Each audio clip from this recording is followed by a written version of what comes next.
Hiponatremia, sí, ¿no es cierto? Doctor, faltaba hipernatremia. Nos quedamos justamente ahí. Ay, ay, ay. Entonces, espérense.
Ya. Entonces, ahora vamos a hablar de la hipernatremia.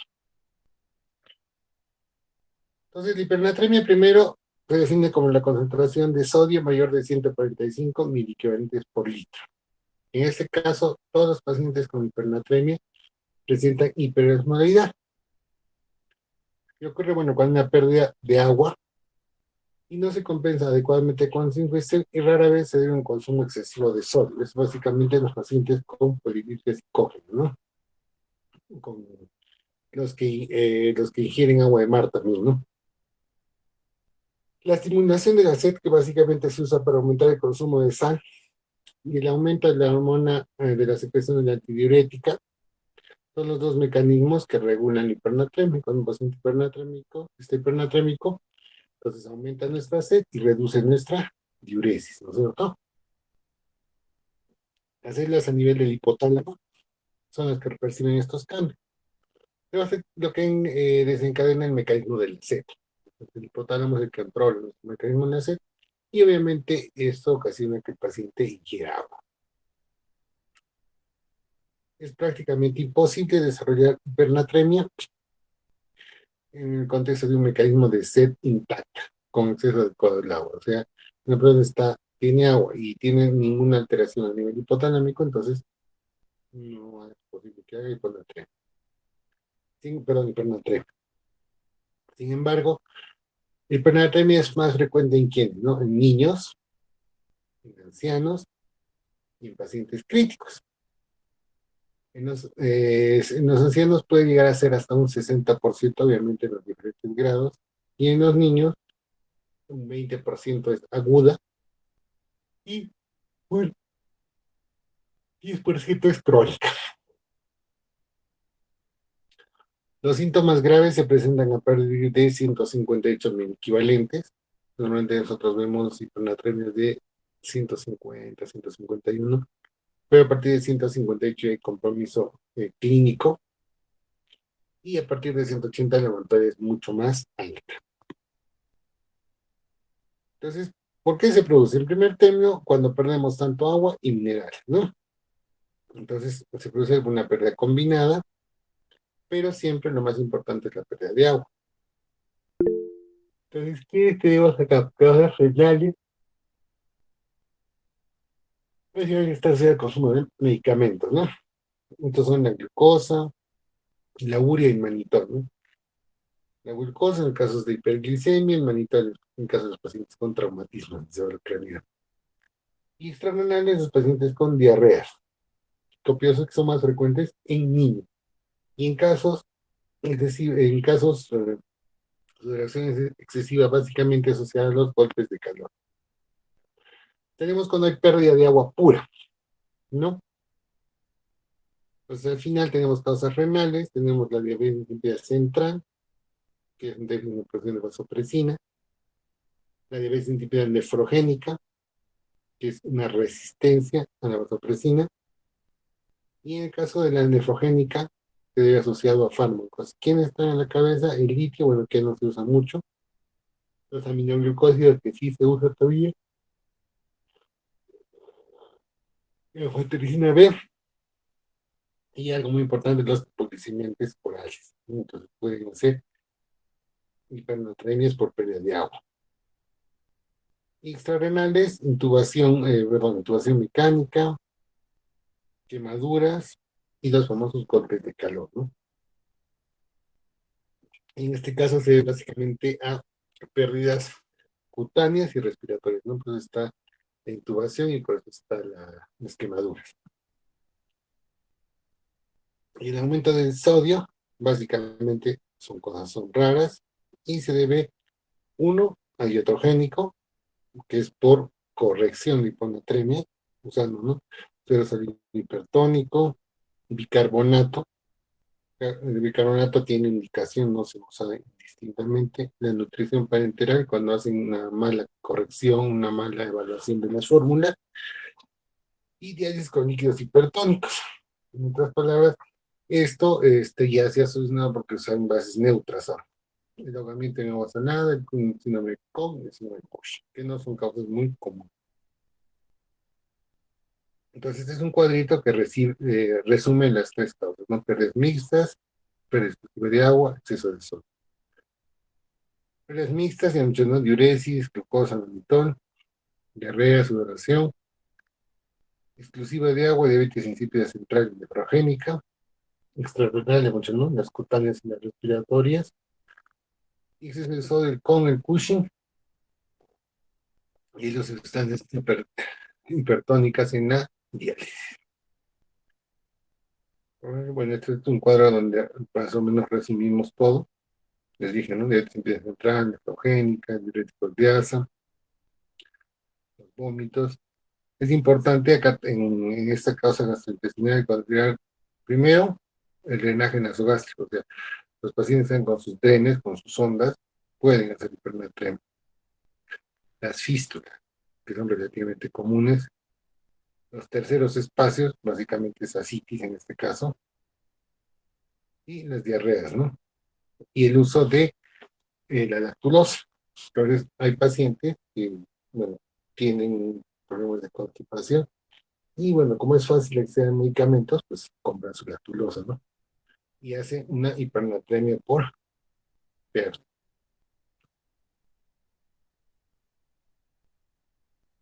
Entonces, básicamente, la hipernatremia, al igual que hiponatremia, sus manifestaciones son básicamente alteraciones del estado mental, ¿no? Agitación, irritabilidad, letargo, estupor, coma, hiperactividad neuromuscular, sed, anorexia, náuseas, vómitos, mucosas secas.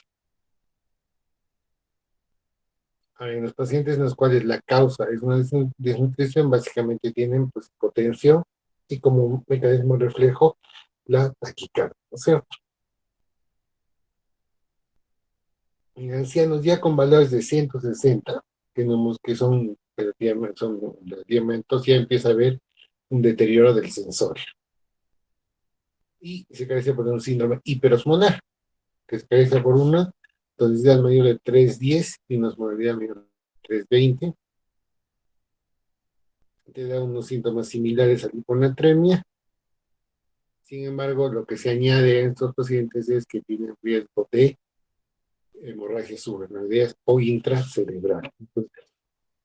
Entonces, tengo un paciente que tiene un trastorno del sensorio. Lo primero que generalmente La mayoría piensa especialmente en pacientes ancianos pues, que han tenido hemorragia, ¿no?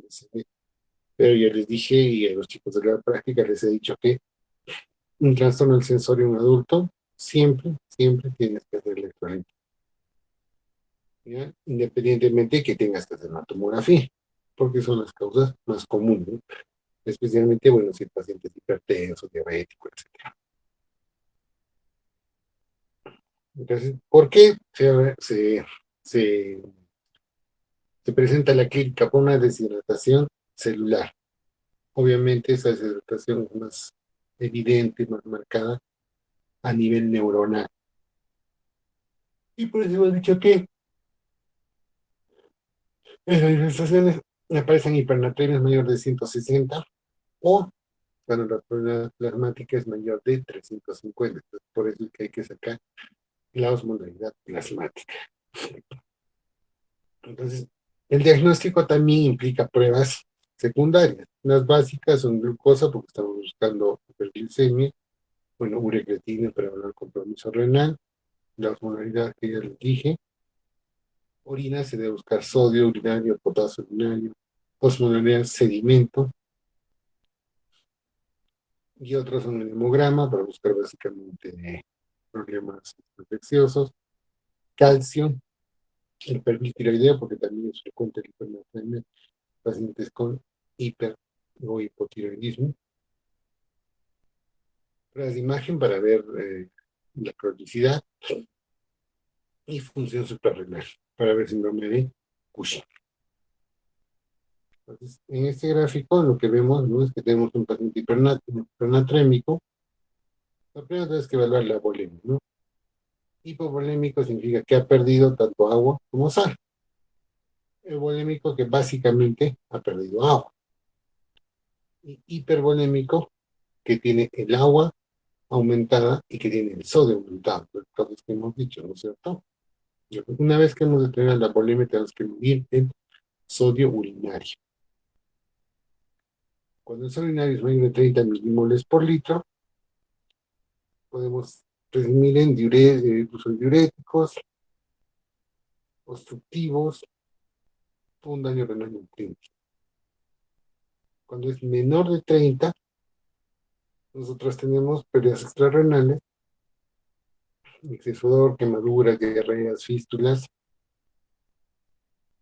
El cielo urinario es variable en pacientes con pérdidas renales, corriente insípida, hipodipsia, también por pérdidas extrarrenales, básicamente eh, problemas respiratorios, problemas de piel. Y cuando el sueño es mayor de 30, hablamos de hiperaldosteronismo primario, Cushing, la diálisis hipertónica, el uso de bicarbonato y el uso de cloruro de sodio, de agua salada.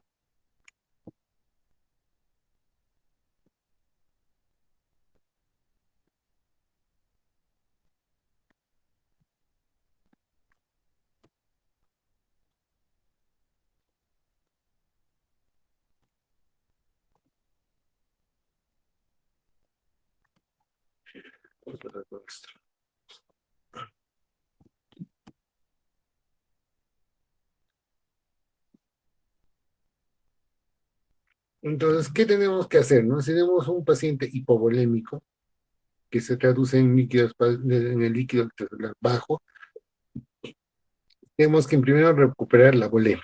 ¿Cómo? A través del cloruro de sodio y buscar la causa etiológica, ¿no? Entonces, en este caso, el déficit de agua se corrige mediante la fórmula que está ahí, ¿no? Agua corporal total por sodio medido menos sodio deseado sobre sodio deseado. Y tenemos que reponer la mitad en las primeras 12, 24 horas y el resto en las 24 a 36 horas siguientes. Pero una vez que calculemos el agua, tenemos que calcular que también estos pacientes tenemos que reponerle las pérdidas que han tenido, ¿no? Las pérdidas normales, que son las insensibles, que es más o menos 50% de lo que normalmente perdemos, que es aproximadamente 1500 al día. Entonces, ¿qué se usa?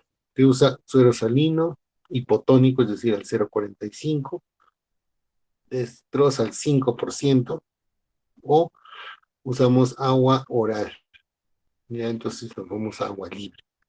Entonces, como dicen, ¿no? El 50% es lo que tú calculas, más el 50% de las pérdidas sensibles en las primeras 12 a 24 horas, y el resto en las siguientes 24 a 36 horas.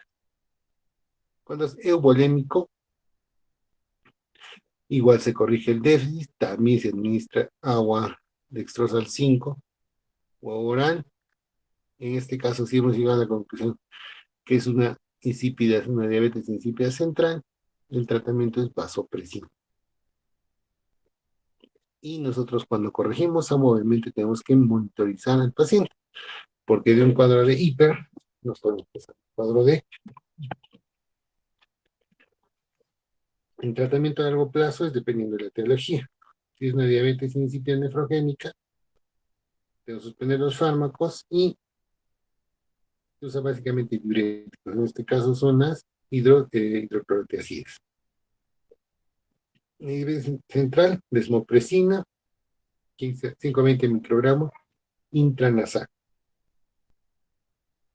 En el caso de la hipervolémica, obviamente no vamos a darle agua.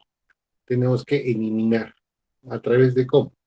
Primero, restricción hídrica. Segundo, furosemida. Y tercero, hemodiálisis en caso de los pacientes con falla renal. Entonces, con hipovolemia hemos hecho que se inicia reposición con suero sanguíneo fisiológico hasta reponer la volemia. Entonces, ¿cómo dicen, doctor? ¿Y cómo reponemos la volemia? Es básicamente cuando tienes una PAN mayor de 60. Y de ahí generalmente se usa suero glucosado al 5% para reponer el resto. Entonces, aquí 1 gramo de glucosa al 5 aporta prácticamente 1 litro de agua libre.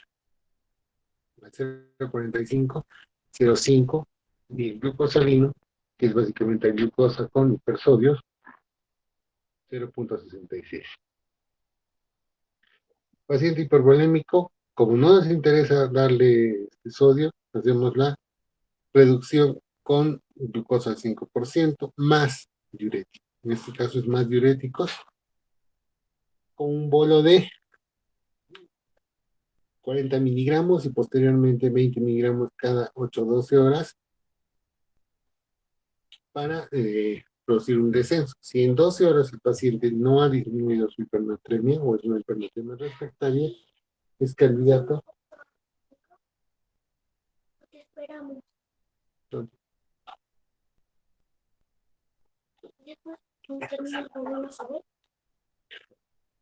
Ya, entonces en los casos de normovolemia, caso de diabetes insípida central, se añade desmopresina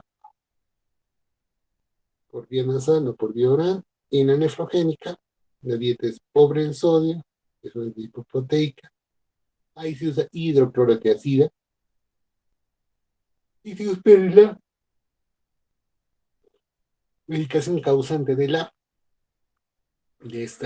hipernatremia, ¿no? Que básicamente es aminoglucósidos, litio, que nos usa mucho, fenitoína, es frecuente ver hipernatremia en pacientes que tienen síndromes convulsivos. Y en estos casos, cuando los pacientes tienen una hipodipsia, tenemos que forzar la ingesta de agua. Entonces, consideraciones: no disminuir el sodio sérico más de 0,5 a 2 milimoles, no disminuir más de 10 en 24 horas, y obviamente cuando hay una corrección muy rápida tiene complicaciones neurológicas, ¿no? Un edema cerebral que puede acabar incluso en herniación.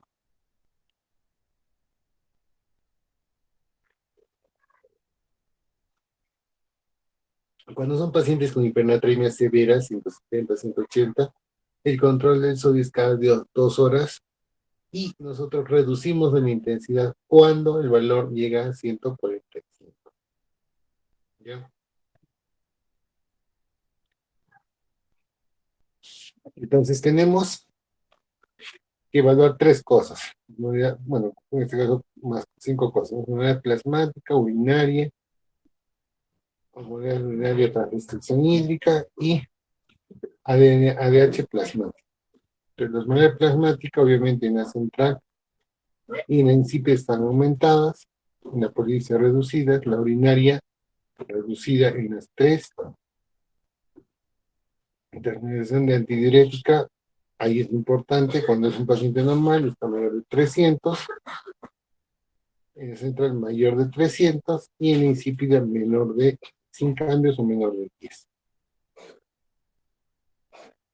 Y la hormona urinaria menor de 300, menor de 300 o mayor de 750. Entonces, lo que nos permite hacer el diagnóstico básicamente entre la central y la insípida es la hormona urinaria tras el uso de antidiuréticos. Entonces acá vemos los dos extremos, ¿no? En el caso de hiponatremia tenemos una disminución osmótica y en el caso de una hipernatremia tenemos un edema cerebral. Entonces la diferencia es que en este caso puede haber una herniación y esto produce la muerte, ¿no? Entonces por eso es lo riesgoso de corregir ambos trastornos en forma violenta. ¿Preguntas, chicos?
Preguntas, chicos.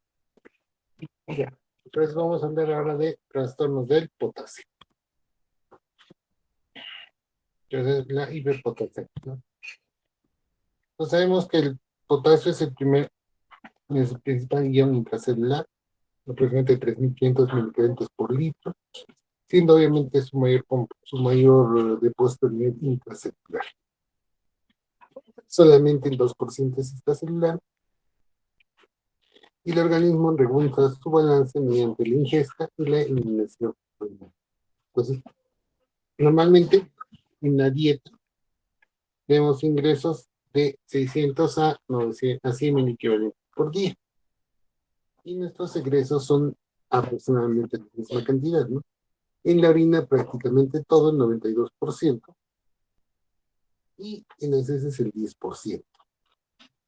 Entonces, existe un balance externo, que es el balance que se da en la eliminación, ya he dicho, a través de la vía digestiva y la vía renal, y un balance interno, ¿no? Que es básicamente el intercambio entre el intracelular y el extracelular, manteniendo pues una concentración constante, con un total extracelular de 4.5 y intracelular de 150. considerando que como dije, no el 2% está a nivel extracelular y solamente el 98% está a nivel intracelular. De el músculo representa, bueno, está en el 68% del muscular, el hueso un 9%, en los eritrocitos un 7%, en el hígado un 7%, y en otras células un 8%.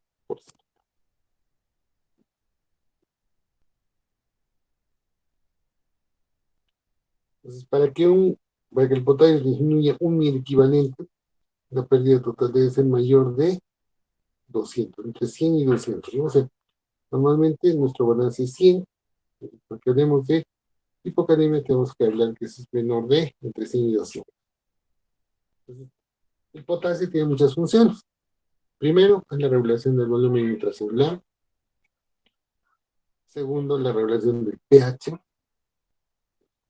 Tiene que ver con el crecimiento celular, con el funcionamiento de enzimas intracelulares, con la síntesis proteica, con la síntesis de ADN y con la generación y mantenimiento del potencial de reposo en la membrana celular, ¿no? Especialmente en las células excitadas. Ya saben que el sodio y el potasio están en las células excitadas. Entonces, una vez que el ingresa a través de la dieta, a nivel del intestino se reabsorbe a nivel de la sangre. Y existen situaciones que producen hipercalemia y situaciones que producen hipo.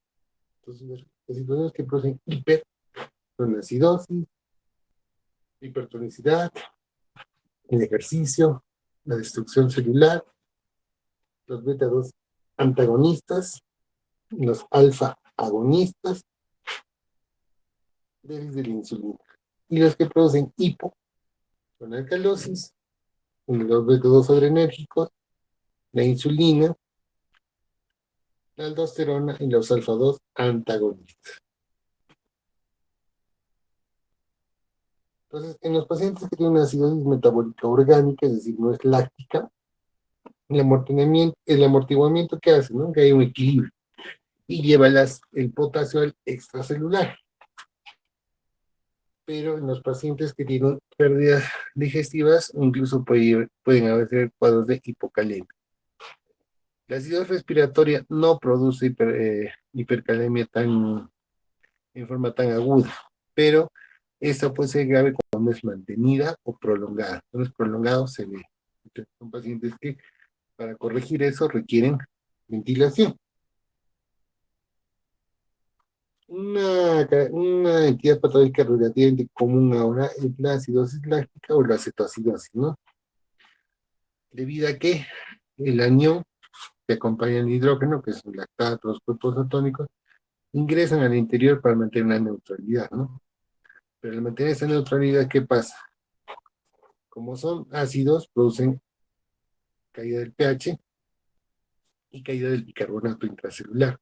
Entonces, por los contrasporados que conocemos, al producirse esto, ¿qué pasa? Se produce una entrada de sodio.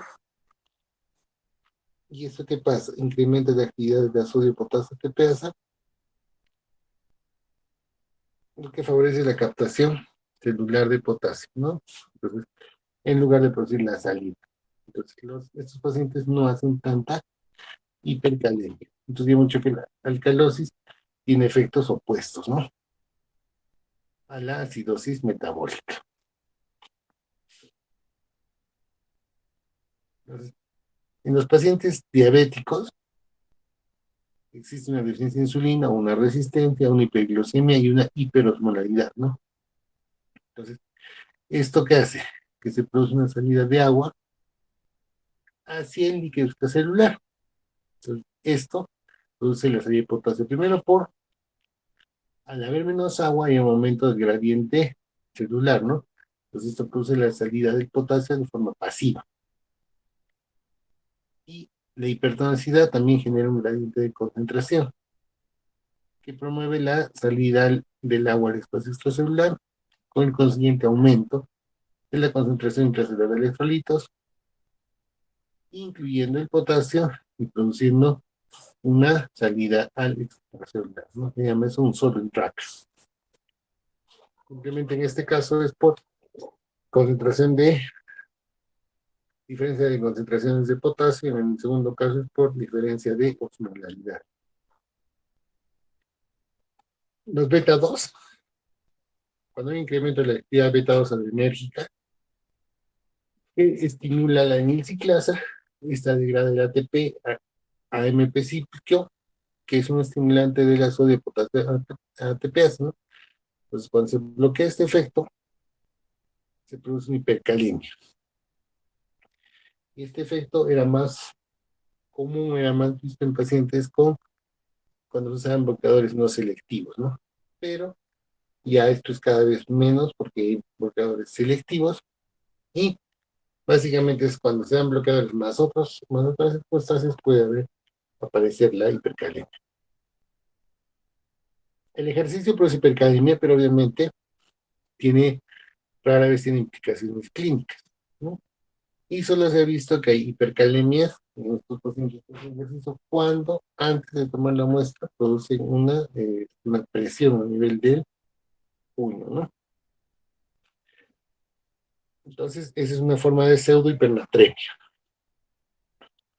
Ahora, ¿qué pasa, no?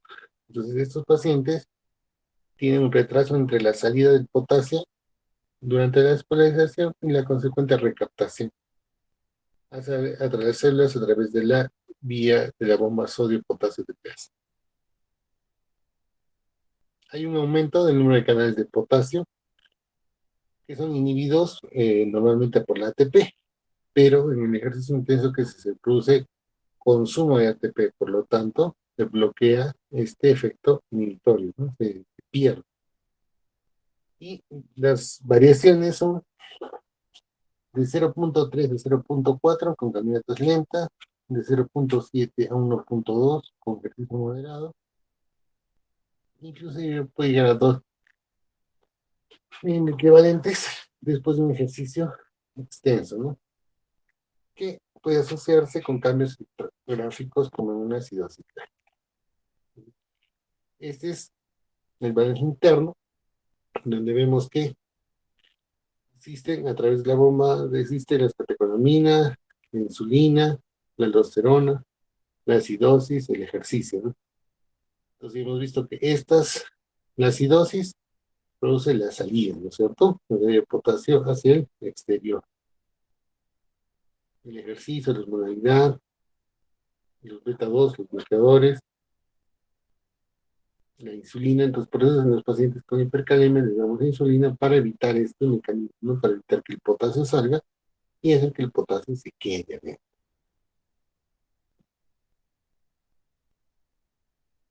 Entonces, ¿quiénes son los que regulan el balance externo?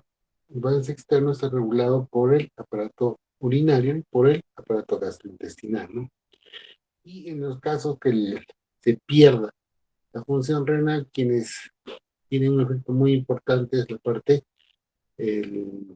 la mucosa colónica, que son sensibles a las hormonas, ¿no? A la aldosterona, y esto que facilita la excreción de potasio y incluso puede llevar a la producción de hipocalemia, ¿no? Especialmente se ven pacientes que son sometidos a preparación para estudios colónicos, ¿no? A nivel renal, prácticamente el tubo contorneo proximal reabsorbe cerca del 70% del potasio. Y la alza de Henle el 10%. Pero a nivel de la parte distal, la absorción o la secreción depende de los valores, ¿no? Y eso determinará si tenemos una hipocalemia, que el paciente retenga, y si tenemos una hiper, que el paciente la elimine.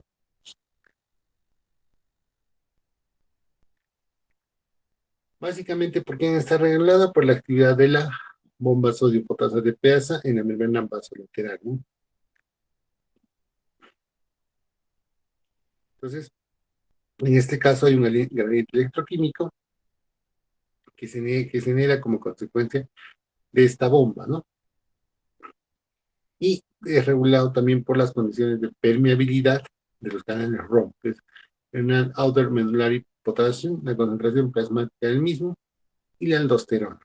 Entonces, se produce un aumento de la actividad de las gomas sodio-potasio en la membrana vasolateral, aumenta la actividad de los canales ENaC y se produce la activación de los canales ROM. ¿No? Es básicamente los tres mecanismos para una alteración del metabolismo. Entonces, que tenemos, como les dije, ¿no? 92% riñón, 8% es colon, casi todo es en contorneo distal, en el asa de Henle, y en la parte distal tiene que ver con las concentraciones, ¿no? Para que o retengamos potasio o eliminemos potasio, y esto está en función de las bombas sodio-potasio ATPase.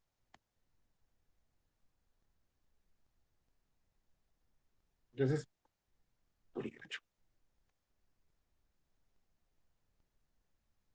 se produce por tres mecanismos, ¿no? Redistribución, aumento de ingesta y reducción.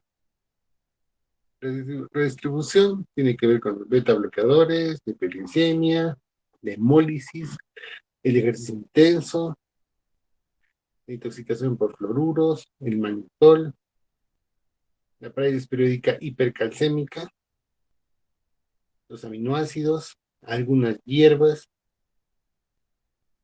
lisis tumoral, ejercicio intenso, traumatismo, sangrados. Los pacientes con sangrado gastrointestinal hacen hipercalemia con relativa frecuencia. Entonces, y como el sangrado generalmente es en pacientes mayores, pues ellos tienen cuadros de hipovolemia, por ejemplo, ¿no?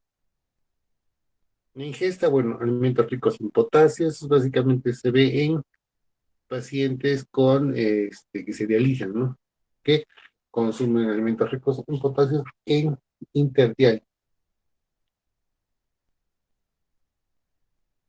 Las famosas hierbas medicinales y los suplementos proteicos. Esto se ve más que todo en los pacientes que hacen ejercicio. ¿Y por qué hay reacción de la excreción?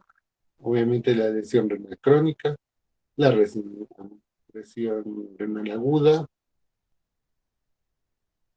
los lupus, las UPOs, la amiloidosis, el uso de AINES, IECAS, heparina, la espironolactona, los agarradores de potasio, hiperplasia renal congénita, hipoalteronismo, el Addison, el bloqueo de los ENaC por la vinolide, trimethoprim, quintamidina, la cirrosis, la falla renal, etc.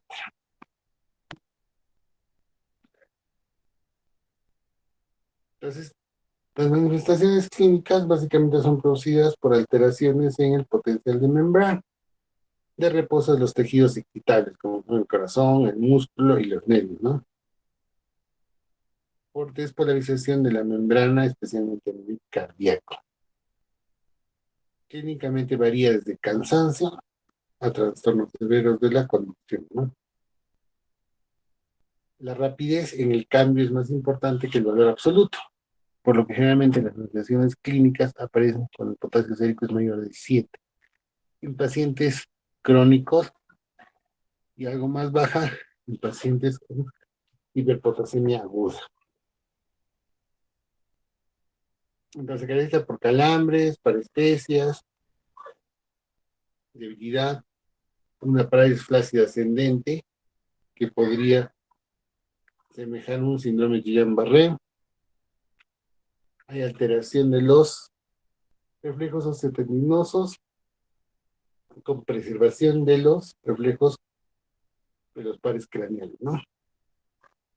Generalmente no se asocia a alteración de los músculos respiratorios, lo que existe en un Guillain-Barré. Y en el caso de la parálisis periódica hiperpotasémica, que es un trastorno genético, cursa con episodios de miopatía, ¿no? Desencadenados por liberación de potasio tras ejercicio intenso o ingesta de pequeñas cantidades de potasio.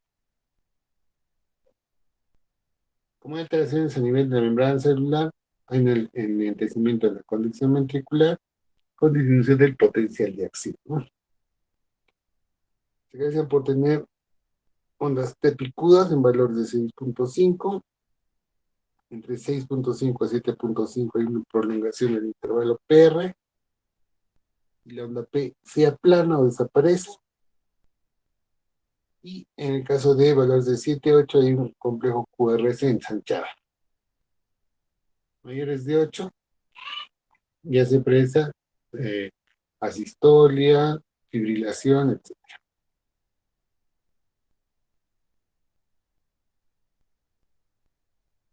Ahora los cambios electrocardiográficos pueden verse afectados por el pH, la hiperhipocalcemia, hiperhiponatremia y la rapidez, ¿no? Por lo que, sin embargo, a cualquier grado pueden aparecer estas arritmias ventriculares, ¿no? Como primera manifestación o presentar un EKG normal. Por lo tanto, el EKG, su sensibilidad para detectar trastorno del potasio es baja, pero sí nos sirve para el monitoreo. El paciente que le hemos determinado una hipercalemia, tenemos que hacer un monitoreo adecuado. Y entre las arritmias, pues no son bastante variadas.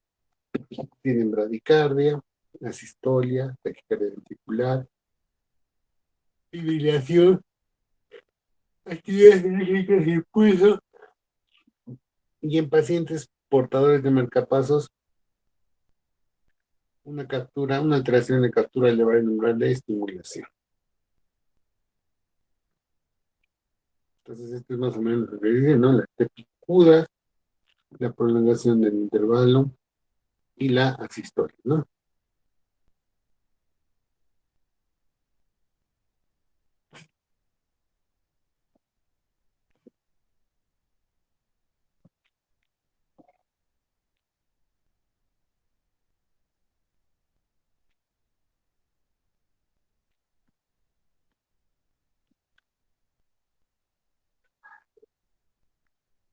Entonces, el diagnóstico, como todo trastorno electrolítico, empieza primero con qué cosa consume el enfermo. Es un ensayo gasométrico, una bioquímica renal, análisis de orina, pH, electrolitos. El que es necesario, como dije, no es para detectar, ¿no? No es para ver la densidad, es simplemente para tener un basal y ver cómo evoluciona. Y diferenciar entre una hiperpotasemia y una pseudo, en la cual en la pseudo, pues el paciente no tiene antecedentes, no tiene manifestaciones, etcétera, ¿no? Y tampoco presenta alteraciones electrocardiográficas.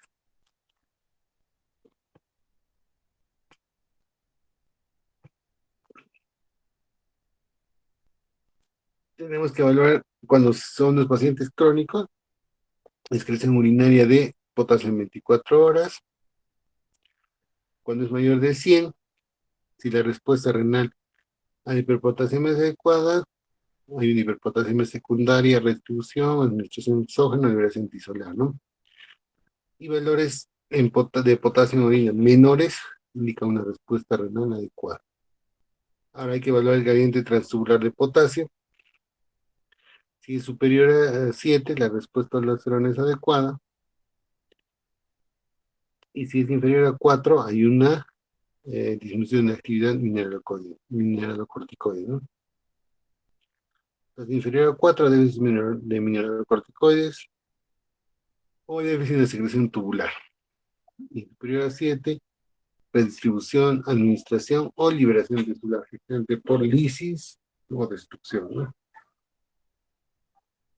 Entonces, como efectos, como objetivos tenemos uno, antagonizar el efecto tóxico del potasio sobre el corazón, promover la entrada de potasio en el interior de las células y eliminar el exceso de potasio del organismo. Tenemos acá lo que hemos hablado, ¿no? Hay la onda tepicuda.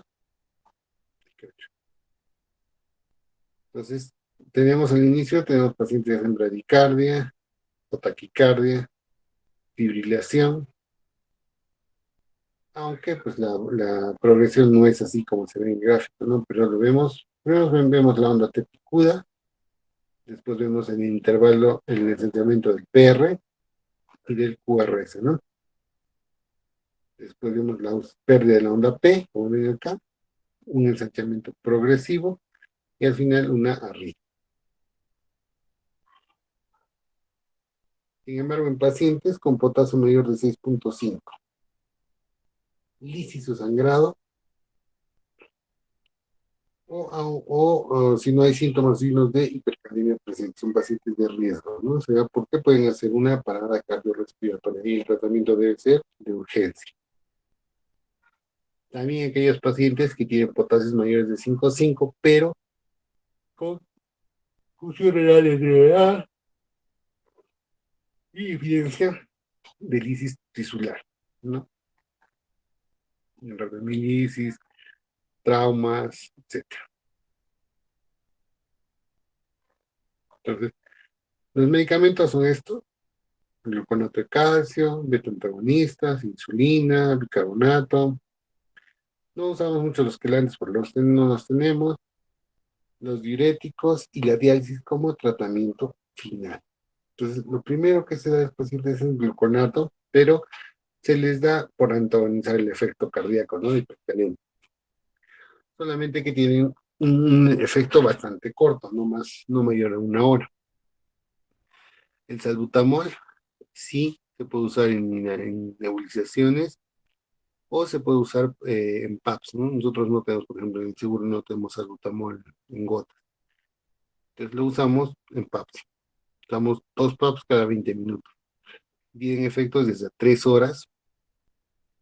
Insulina más glucosa, 10 unidades de insulina rápida en 50 gramos de glucosa, que se puede usar glucosa al 5%, que son, perdón, glucosa al 10%, que son 500 mililitros, o en nuestro caso usamos glucosa al 33%, que son 5,5 ampollas. Tiene efecto de 6 a 8 horas. El bicarbonato, que se usa los 150 mililitros, los 50 cc, de 2 ampollas, 3 ampollas, dependiendo del déficit. Los clans conocidos no los usamos y los diuréticos de ASA que se usan, usamos una furosemida, ¿no? Como dosis de carga se usan 40 miligramos, ¿no? Pero pueden llegar a usar hasta 200 miligramos, con un valor aproximado de 10 a 100 miligramos, de acuerdo a la función renal. Y bueno, la diálisis, ¿no? Que se usa en casos de pacientes con hiperpotasemia refractaria. Hay muchos, ¿no? El gluconato de calcio, el salbutamol, la furosemida, el patiromer, esos quelantes que no tenemos, y el ciclosilato también son quelantes que no los tenemos. Ahora, una vez que se ha resuelto el cuadro agudo, es importante que el paciente tenga cuidado con la alimentación. Primero, por ejemplo, no es bueno que consuman pastas, panes, arroz blanco, té, café, dulces, obviamente, frutas. Hay que tener cuidado, ¿no? Con los enlatados, las moras, los arándanos, cerezas, que tienen, que los podemos usar.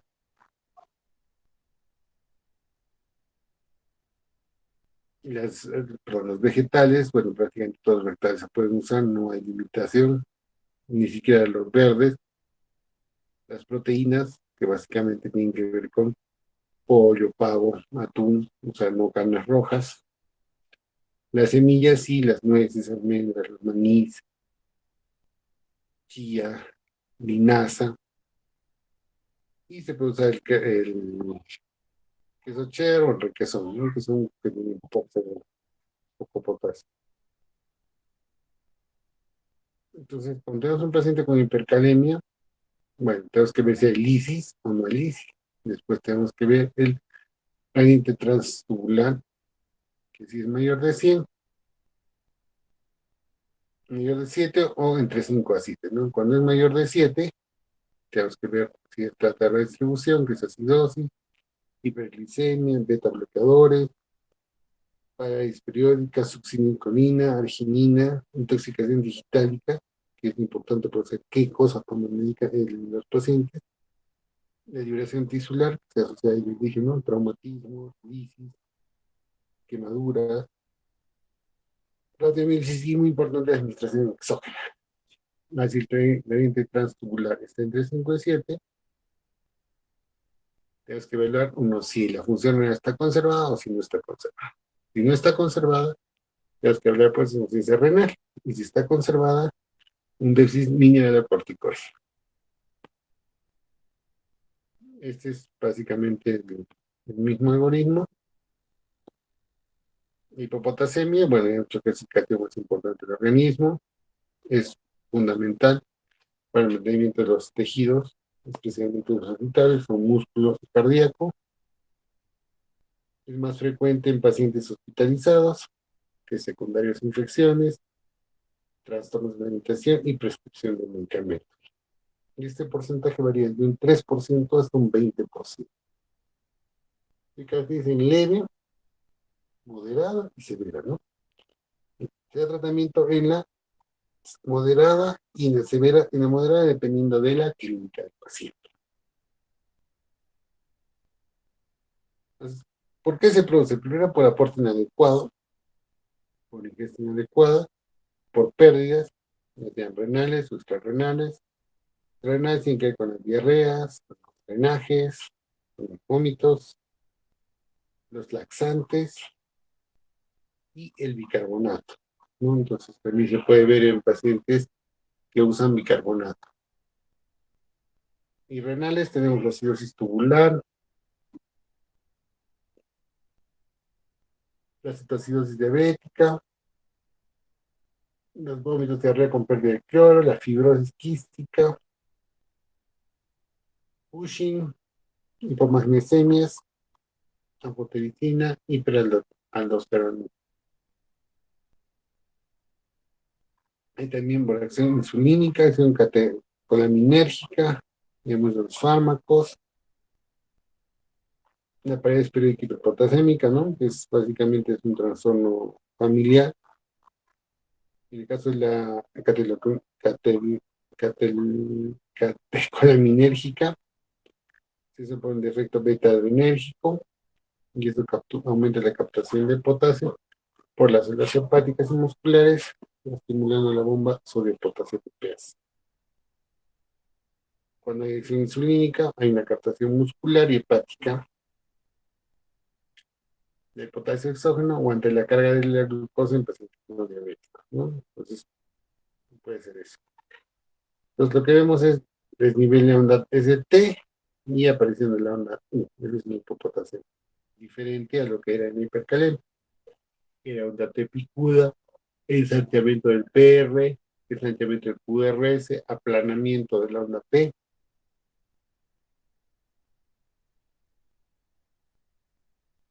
Entonces, aumenta la actividad cardíaca, pueden aparecer extrasístoles, auriculares o ventriculares, puede ser una intoxicación digitálica, a nivel digestivo hay idioparalítico, a nivel muscular hay astenia y debilidad, puede haber una parálisis franca, un compromiso respiratorio severo cuando el valor es menor de 2 equivalente, ¿no? Y puede producir también una raptomielitis a nivel de músculo estriado.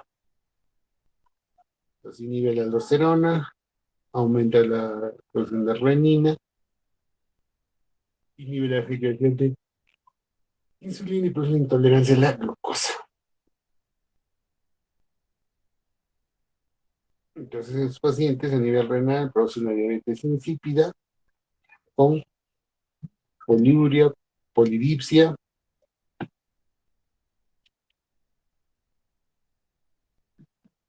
y la hipopotasemia crónica puede producir alteración del filtrado glomerular, vacuolización de las células del tubo renal y quiste renal, claro que ese no es muy común, ¿no? Básicamente se puede ver en los casos de pacientes con falla renal crónica. Y la pérdida de potasio también produce aumento de la producción de amonio. Y esto es más que todo en pacientes con insuficiencia hepática produciendo encefalopatías. El tratamiento generalmente es por vía oral, que se puede dar, ¿no? El gluconato, citrato, aumentando la ingesta en la dieta, ya con valores menores a 2,5 tenemos interacciones en la motilidad, manifestaciones neuromusculares, manifestaciones cardíacas, y para incrementar en un miliequivalente se necesita 100 miliequivalentes de potasio. No administrar soluciones endovenosas con mayor de 40 miliequivalentes de potasio. El ritmo de administración no debe superar 20 miliequivalentes por hora. La cantidad administrada no debe ser mayor de 200 mililitros al día. Y hay que realizar controles tanto de electrocardiograma y potasio durante el tratamiento. En los casos sintomáticos es preferible el uso de una vía central femoral para evitar complicaciones cardíacas, ¿no?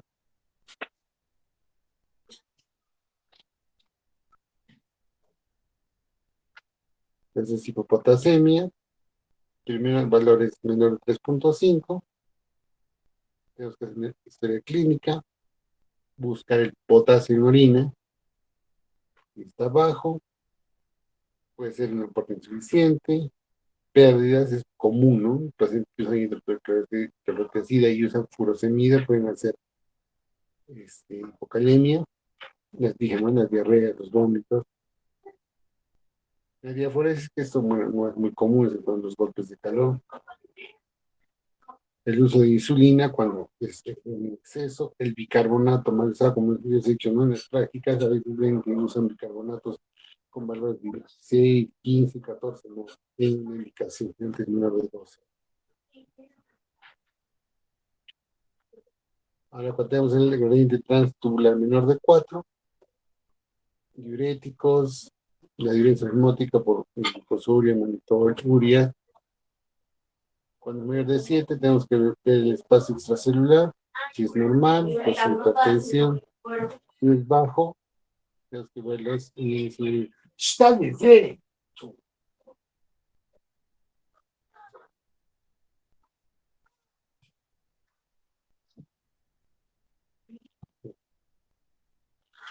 Y lo que nos interesa acá, cuando tenemos un paciente, tenemos que evaluar la gravedad, ¿no?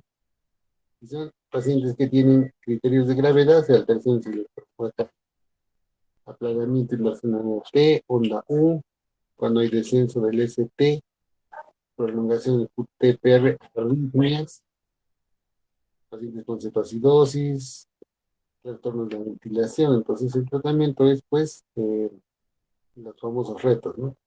Que son ampollas de, de cloruro de potasio del 20%, generalmente disuelto así en solución en suero salino. Y en caso que no, pues podemos dar preparado potasio a nivel de la dieta. O en el caso de pacientes que tengan función renal conservada, diuréticos ahorradores de potasio. Ahora es importante que estos pacientes tenemos que darles un magnesio. Cuando hay hipomagnesemia, los pacientes tienen que hacer hipocalemia. Ahora, ¿es necesario siempre dar sulfato de magnesio? No. Ya tiene indicación. Si yo con un reto de potasio, el paciente va a estabilizar su potasio, no requiere que le dé sulfato. Se usa sulfato básicamente en pacientes usados mucho en COVID, ¿no? Porque ellos hacían hipocalemia, pero por el cuadro de FOA. Ahora, como consideraciones finales, uno es mejor siempre la vía oral, ¿no? Básicamente cuando haya tolerancia, cuando no haya riesgo de aspiración y el paciente no tenga signos de gravedad. Cuando un paciente está deshidratado, primero tenemos que corregir la deshidratación y después, o en simultáneo, la hipercalemia, la hipocalemia, porque corregir la hipocalemia no va a arreglar su deshidratación. Entonces, se debe usar, calcular tanto la reposición hídrica como la corrección del potasio. Como les dije, ¿no? En algunas situaciones cuando hay hipomagnesemia se debe corregir, pero no es básicamente aplicable a todos los pacientes. Ahora, ¿se puede usar potasio por vía periférica? Sí, con esta concentración 60 y por vía central hasta 150. Sin embargo, la velocidad no es mayor de 0,5 microamperes kilo hora. Y lo que sí puedo usar en el caso de los pacientes que son vías periféricas, tengo que hacer una mezcla que contiene bicarbonato, que contiene silocaína, que contiene bueno, el cloruro de potasio, obviamente, y que contiene bicarbonato de sodio. Entonces, es una ampolla con 10 mililitros, 3 centímetros de silocaína y cloruro de sodio. Cuando tenemos acidosis y hipopotasemia, primero debemos corregir el potasio. La acidosis no la vamos a montar, hipocalemia por los trastornos eléctricos y lo notar. Igual hipocalcemia, ¿no? Listo, chicos. ¿Preguntas?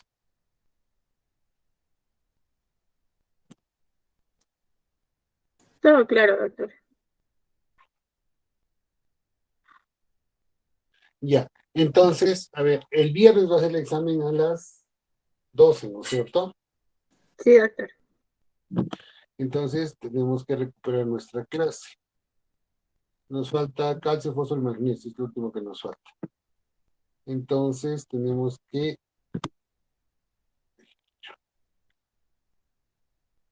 Mm, no,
Ya, chicos, entonces, el miércoles, ¿a qué hora tienen tiempo?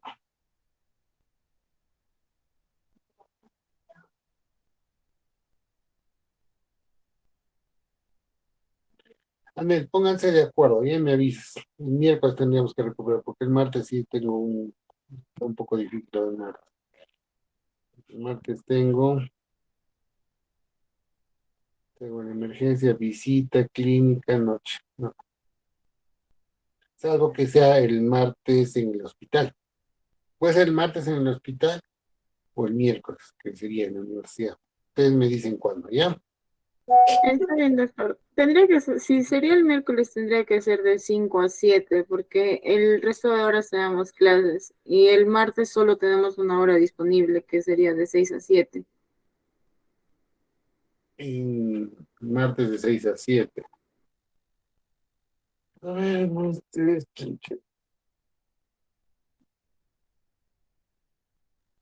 yo creo que el miércoles de 5 a 7, ¿ah?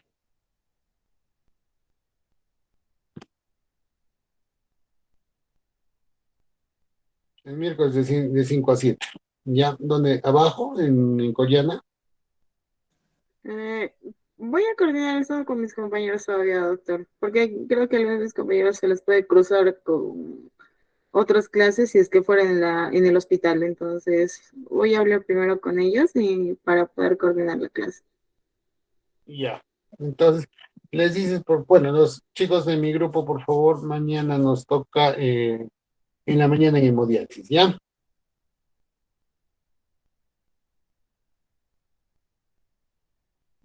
Noche, doctor, ¿cierto?